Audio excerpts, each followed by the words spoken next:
In step 4, you'll be assembling your portfolio.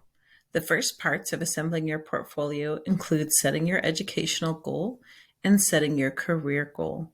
There are a couple resources off to the left to help support you do that. First of all, there's the link that says Goal Sentence Stems and Examples.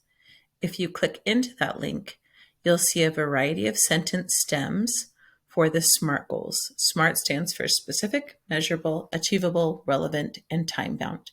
You have a career example using those sentence stems, the career goal written out in a paragraph, and the educational goal written out with the sentence stems and in a paragraph.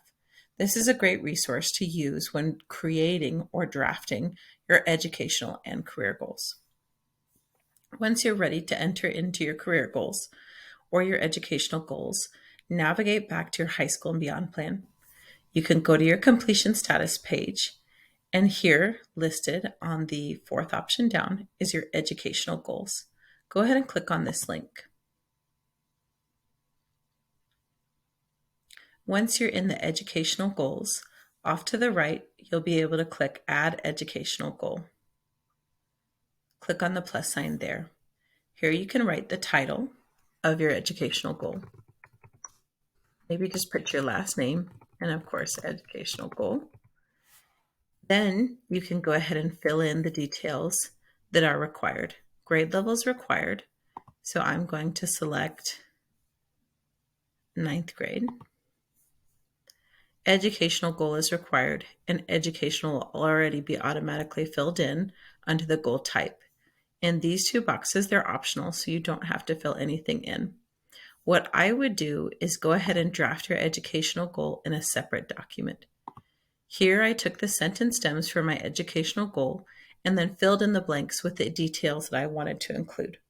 So for my educational goal, I will pass the CompTIA A+ certification exam in my IT networking class. I know I have reached my goal when I pass the exam with a minimum score or higher. It is possible to reach my goal by the deadline because I will complete all of the daily classwork to prepare me for the exam on time and will complete the practice exams to better prepare myself.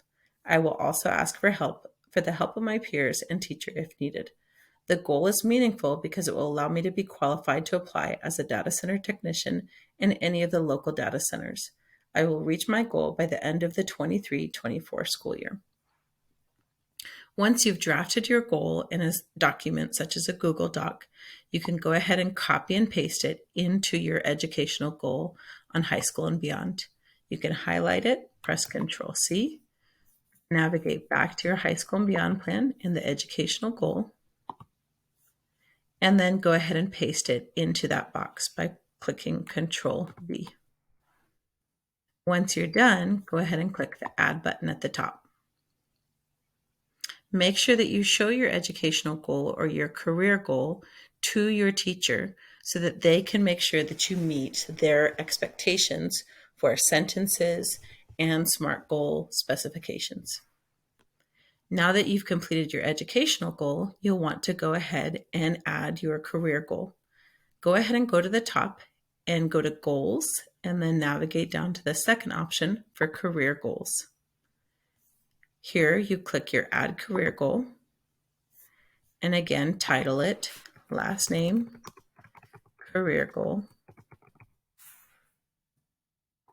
Select your grade level, and then you can copy and paste your career goal over. Again, I've taken the sentence stems from the SMART Goals document and filled in the blanks with my information. So as I stated before during exploring, I want to explore a future career as a computer programmer by visiting a local data center on a field trip. I know I've reached my goal when I have been able to visit a local data center and speak with local computer programmers or people in a similar field. It is possible to reach my goal by the deadline because I will work with my computer science teacher to identify the upcoming field trips to local data centers and ask for any contacts I could speak to more about the profession. The goal is meaningful because this is something I'm interested in doing for the rest of my life. So I'd like to see a place where I could work and talk to people to see what the career is really like. I will reach my goal by the end of the 22-23 school year. So again, I can copy Control C, highlight Control C, go back to my high school and beyond plan, to the career goal, and Control V, copy and paste. And then I'll click add. And I will go ahead and show it to my teacher, my advisory teacher, to make sure it meets the specifications. Please be open to feedback, as often teachers want your goals to be as best as they possibly can be. So they may help you with editing your goals to make sure that they meet all of the requirements of a SMART goal. Yeah. Once you are done with this section, go ahead and go back to your overview and your checklist, and then you can check off that you've set your educational goal and you've set your career goal.